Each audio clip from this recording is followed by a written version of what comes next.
Hey everybody, welcome back to yet another episode of Teak and Mead. This is Axehead. Axehead Beverage Company. Okay. And we're here with the boss, Ray. You like to introduce yourself a little bit? And Tell us Sure. about your brewery here. Sure. So my name is Ray Province, and I am the managing partner of Axehead Beverage Company, located on the square here in Seymour, Missouri. My partner is Shane Thomas, who's somebody who's kind of up in this area as well, but we've been friends a long time, and both found out very early on that we had a common interest in brewing beer, making meads and ciders, and distilling Okay. products as well.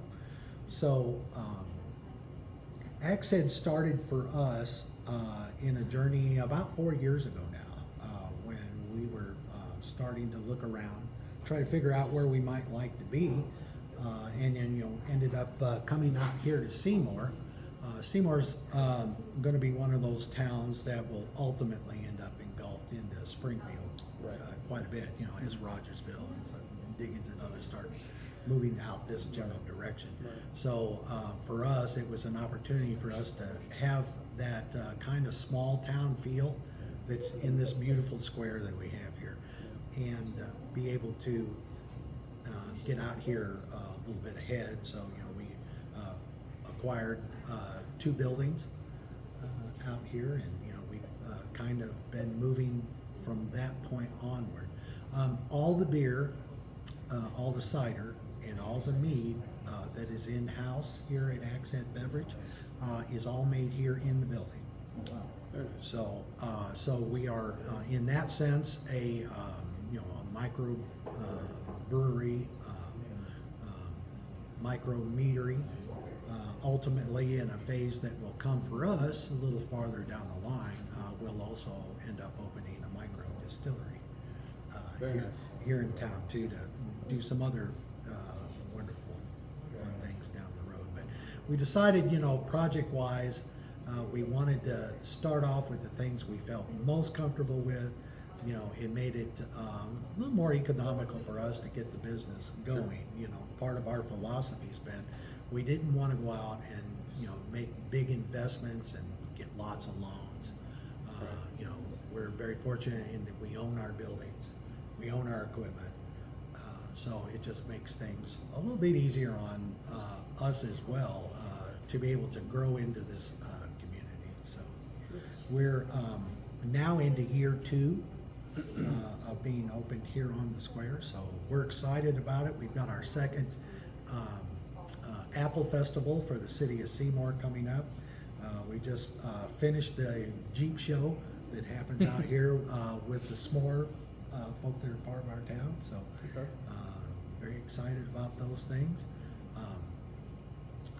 In terms of Shane and I, we've both been brewing and making meads and ciders for a long time. I've been at it for 35 years now, and I've done a little bit of everything from basic beers all the way through moonshine and bourbon, whiskeys. Been around a little bit. Have a wonderful Jamaican rum that I want to be able to get out Yeah. on the market here Yeah. one day too, once we kind of get the crowd going. So yeah, so that's a little about me, guys. Awesome. Yeah. Awesome. Sounds great. So, we've got a few Sort of. here. Yeah, I know we've got 2 ciders a piece, Yeah. and Yes. then And the then a flight meads. of meads. So what do Run us, we have? run us through if you don't mind. each one, and kind of, I guess, what the flavor that you were looking for in each one, that we have here. Yes. So our first one, which is a little lighter color, there on your far side, Okay. is our traditional apple cider. Okay. We first did that first batch of it over a year ago, when we were first getting the apple festival open for us, and having people used to it. What we were going for is a taste that's in between a traditional cider, in that ciders are typically a little tartar, Right. a little more bitter in nature, as opposed to some of the things that you see that are on the market right now. They pick up that sweet taste. They're highly sweet, highly carbonated. What we were looking for was something that's a little more traditional to appeal to younger crowd as well as older crowd. Because there's plenty of people out here that have made hard ciders for a long time, especially the local Amish community. Yeah. So, Yeah. so that's what we went for with that first one. So if you guys want to go ahead and get a Yeah. Well, it's got a very nice, crisp, typical apple smell, and it's very nice. I really like that. Well, the mouth feels really nice. It's not too, like, I don't want to say gritty. It's nice and smooth. It's got that nice little bubble to it. Mhm. That's pretty. And it's not overly sweet either. But it's not overly bitter. Right. It's a You really hit it on nice the head. balance. I Yeah. mean, good, thank you. It's very good. So, and it's been a popular seller here I can see why. for some time, and there aren't necessarily just right in the Springfield area. There aren't huge amounts of ciders that are being produced in the Springfield area as much. You can get out of town here a little bit farther and find some other folks up and down I-64, head back towards St. Louis. But yeah, so we were tickled about it. oh yeah. So, history-wise for us, so we did that first one. We've also done a apple pear cider at one point, which that was a more small batch version that we did for a while, and was pretty well received. Was even a little drier in nature than what you guys are tasting now with the apple cider, but was a very popular hit. With some of my folks that were wine drinkers who wanted, they didn't want Boone's Farm apple wine or Cabernet. They wanted something that was more tart. It was more like something that they would enjoy having. Right. In a cab or in a Pinot Noir or those kind of things. On the wine side. That's awesome. And our second one, I'll give you guys a chance. That is currently our blackberry cider that's on. So it still has a basic component of apple to it. Mm-hmm. But to that, we've added natural flavorings to it to acquire part of that blackberry flavor. But at the very end of that, some of the nice tartness and everything that came out in the blackberry, those were actually done with wild blackberries picked here in the area. Very nice. Very nice. Yeah, in fact, It's definitely locally sourced. yeah, absolutely. So, well, and a lot around this area and other parts of Missouri, the wild little blackberries will grow almost like a weed. You can people end up with a lot. he's got tons of them at his property. Oh no. Outside of Houston, they're Oh, everywhere. okay. And I mean, it's perfect for drawing deer in. But we went out there, and you said you picked 2.5 Gallons. gallons, like Yeah. gallon-sized bags. You filled 2.5 of them with just blackberries. Yep. And that's probably pretty close to what I think our wild blackberry addition was to that particular thing too. One of our employees that works here, TJ Flanagan, he's my assistant brewer as well as somebody who tends bar here as well. Was kind enough to pick those for us and get all that together and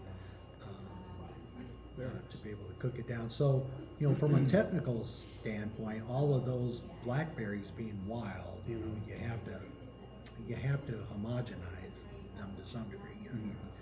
We've heated them up. We made more of like a compote out of them, and added those at the very end to to pick up some of that natural Missouri flavor out of it as well. So we really hope we've acquired a blackberry cider that's uniquely Missourian in that sense. I think if it's not exactly, it's pretty close. Well, and I mean, it is a delicious cider, and it's a Oh, yeah. nice blend of a little bit of that apple, but it's mostly the blackberry that comes through.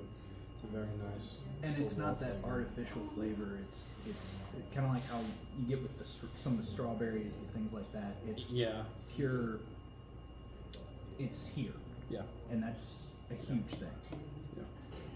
Well, I'm glad you guys are enjoying it. It's certainly been a pleasure to make it, and unfortunately, we won't be able to keep those wild blackberries all year long. But it'll be one of those kind of short-term offerings, like the This is apple seasonal. pear. Yeah, we'll have it in spurts when the season's open for it. Right. So. Kind of get it while it's cold. Yeah, yeah. Get it while it's here.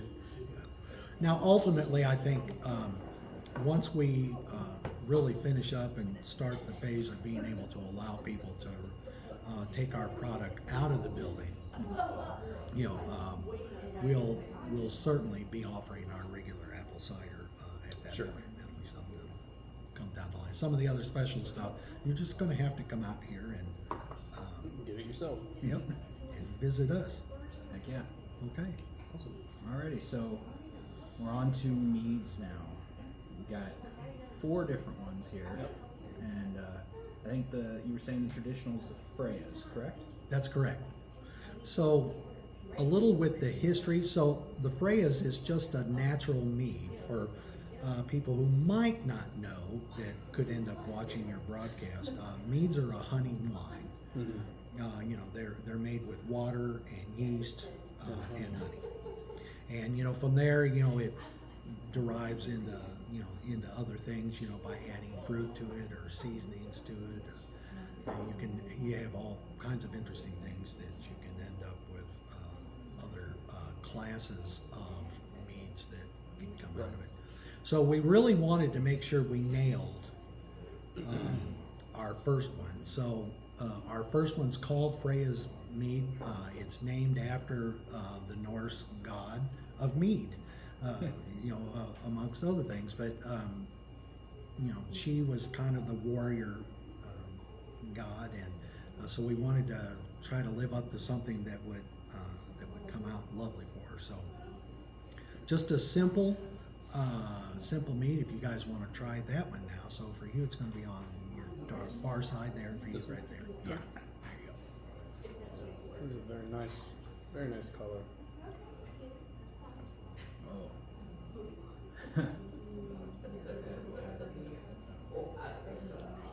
Oh god, that's pretty. That is amazing. Not too sweet, nice and smooth.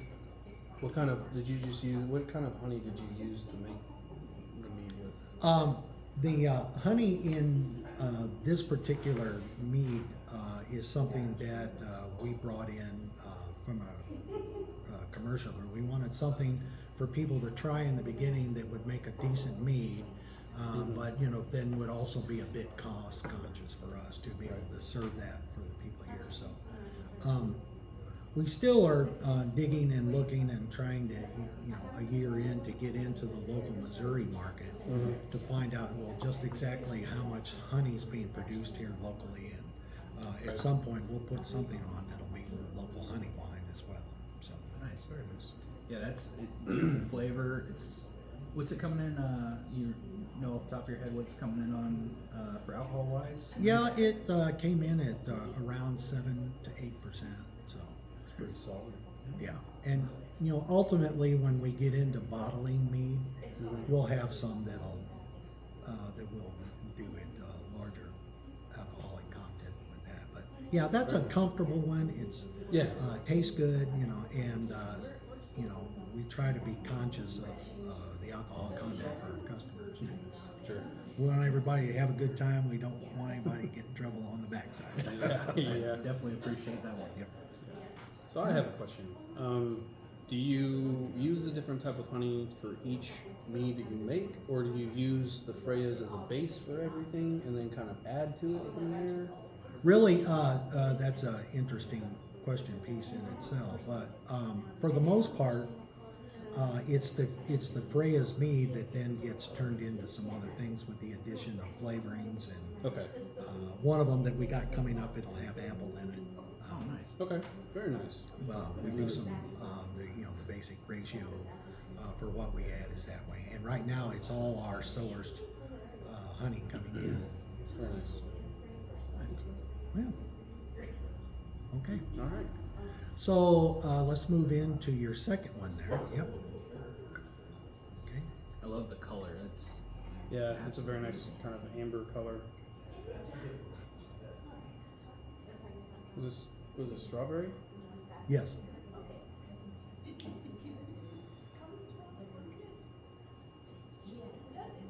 and that's It's wow. very, very nice. I know strawberry is a royal pain to work with because you usually don't get a lot of flavor with it. Yeah. It's flavorful, but not like I was saying earlier. There's been a number of meads I think that we've tried that they might try to get around it a little bit with using some of the more artificial flavor for strawberry because it's a stronger flavor than natural strawberry. But being able to get that natural strawberry to shine through without having to resort to something like that is phenomenal. That is amazing. Thank you. And we try to use more of in its own right, more of a puree of actual strawberry to go into that for us. And in this particular batch, we felt like, as we were sampling it, that it was coming out pretty nice where it was, so we didn't really feel like we needed to do just tons of back flavoring, with various, back flavored with sugars, with honeys, with, other things that way. And I think we got a pretty decent run out of it. It gets good strawberry flavor, but I don't think it overshadows the actual flavor of the mead. Right.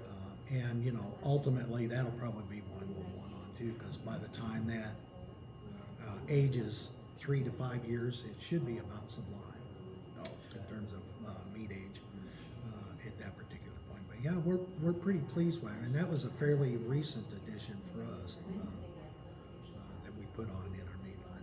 That's So awesome. I'm glad you like it. It's really nice and smooth. I mean, everything we've had today has been Amazing. beautiful Yeah. anyway. So yeah. So, and we're so thrilled about our mead offerings right now anyway, because there's not a lot of other mead places located in this part of the Ozarks. Right. One of our competitors located north of Springfield has recently not been able to keep theirs going, so it gives us a wonderful chance to make sure we still keep mead alive here in the local area. A lot of our customers that come in here didn't even know what mead was. We've come across that quite a bit over the course of us doing this. We've had a lot of people, well, what is mead? And we've touched on it a few times. We even did an episode where we just talked about it. And it seems to be making more of a resurgence in recent years. Yeah. And we've been able to make a believer out of quite a few of our customers here. People that went from just drinking a glass of wine, or maybe they would just do a regular beer, and now they're bringing some of these other offerings that we have into their repertoire of things they like to drink. So yeah, it's been fun to educate in that sense too. Absolutely. A lot of people don't realize it, but mead is the oldest known alcoholic drink in history. Right.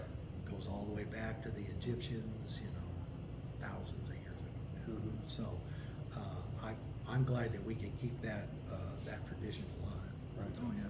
And it is fairly simple to make Yes. in and of itself. It's Easy to make, but hard to perfect. Indeed. yeah. Indeed, getting that perfect flavor and balance to what we It's a like. tricky business, but We've had quite a few that come out like rubbing alcohol. So yeah. Well, and for me, I think the perfection of mead has everything to do with the yeast you're using in it. Sure. So once you hit that perfect combo of the type of yeast that you're going to put into it, then I think it just helps a lot. You know, we're getting inside tips. We can That's figure right. Yeah, man. Figure out your Because we've tried several different strains of yeast, and I think we found one that works really well, and one of them is just kind of generic, and it's okay. And then I think we tried a turbo yeast, and it was just Yeah, it was about efficiency. it was about efficiency and rather than flavor, but yeah. well, that's the one we'll throw in our still and turn it into something completely different. Yeah, I think what did it say? It makes like 12%. Yeah, it's 12 to 15% in the first Like, 24 hours. Yeah, it's just it's crazy. Oh, it was horrible. It's kind of like that hot and ready pizza, man. It's hot and it's ready. Is it good? It's hot and it's ready. Well, and we usually have, primary fermentation for us is usually a couple of weeks of stuff going on. So Okay. instead of that 24-hour bowl, if we're making corn whiskey, it'll be fine. Yeah. Cool. All right. All right, on to the next one. What we got? What we got here? So our next one in should be. So let me just backstep for one moment. So Okay. the strawberry mead, we call it strawberry mead because it makes the name easy to understand. From a technical classification standpoint, it's a mellow malt. Okay. Right. So if people ever want to know it, it's a mellow malt. Well, the one that you've got coming up now is an apple, mead, which is I've heard it pronounced Keyser, I've heard it pronounced Kaiser, C-Y-S-E-R. Is that your Oh, like a sicer. Sicer? Sizer? Yes. Okay. Okay. Okay. So, Right. and I'm Where sure they my replace partner a will portion shoot me of for. Where they replace a portion of the water content with apple juice. Yep. Yep. Right? Apple juice. Yeah. Yep. Very good. So go ahead, guys. Have at it. Oh,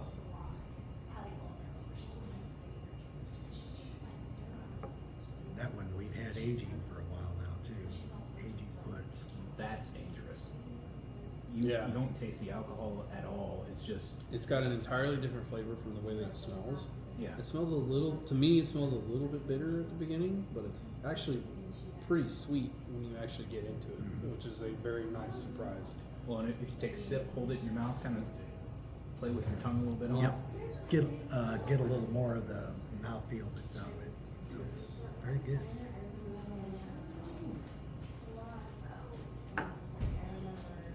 That's beautiful. That was amazing. And it's an entirely different texture from most of the ciders that I think I've tried.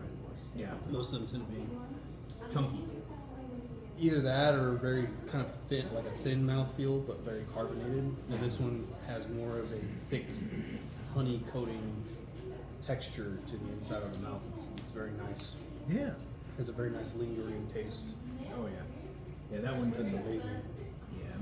You gotta get a couple pours of that before we leave. Yeah. Since we're going to be here for a little while. Yeah. That's right. Good. Yeah, definitely one that we enjoy having on. It was on for Apple Festival last See how year. that would be a hit. Yeah, we want to keep that one around as part of our celebration of all things Apple for that particular event. Especially, I think that tradition is good to keep going, just because so many of the original apple orchards that used to be part of this wonderful part of Southwest Missouri aren't here anymore. So I like being able to keep it around for that regard. Oh yeah. Yeah. Most definitely. So I heard a rumor this one is strawberry rhubarb. At least that's what was on the board. That one should be, yeah, I think.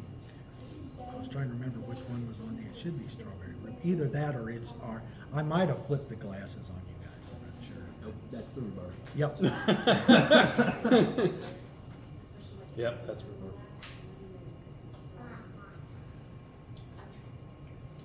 We also keep a ginger mead, on around something too. So, We've had a couple of those, and they can be hit and miss. Warm. As a So- base for a warm? A wasp. Warm that up. A couple cuts of orange and some cinnamon sticks. Serve it about 100 degrees. Yep. That It'd be is very nice in the winter. Get your little crock pot. Yep. Mhm. Throw it in there. I mean, it's beautiful. It's beautiful cold. It's got that nice tartness, Mhm. but absolutely smooth. I think it'd be great. It's equally great drinking it, but if you wanted to cook with it or make like pie with it, I think it'd be a very nice addition to make a pie with. Oh yeah. It'd be very nice. A little bit more of that natural sweetness coming in. Yep. All right. Well, this has been amazing. Well, thank you. These are absolutely beautiful. You guys did hellacious Did it. good work. Yeah. It was a very, very wonderful experience. And we may have a problem because you're only 45 minutes away from both of us. Yeah, you are That's good. pretty much a literal halfway point between the two of us. So So, it's definitely worth coming back out here. Yeah, well, it's been a pleasure to have you both here today, and helping us spread the word about making, enjoying, creating Absolutely. meads. So, Absolutely. yeah, thank you all very much for your. Well, thank you for having us. This Yep. has been a wonderful experience, and I mean, I wish I had some more of all of this right now. we can go back up to the bar. We'll get there. So if you find yourself in Springfield, make a little trip out here, say hi to everybody, and get a couple glasses because it's definitely worth Definitely it. worth it. So, come out and see us. We're at 117 West Market Street, Seymour, Missouri. We're open Wednesdays and Thursdays from 3 p.m. to 9 p.m. Friday and Saturday from noon to 10 p.m. and Sunday from noon until 9 p.m. And love to have you. Well, we would do our toast, Yeah. but we kind of killed everything in front of us. So Yeah, that's okay. I guess Final thoughts are also kind of, I think, off the table. Pretty much nailed everything I think we wanted to say. But I guess just be great to one another. drink responsibly. Skull. Skull.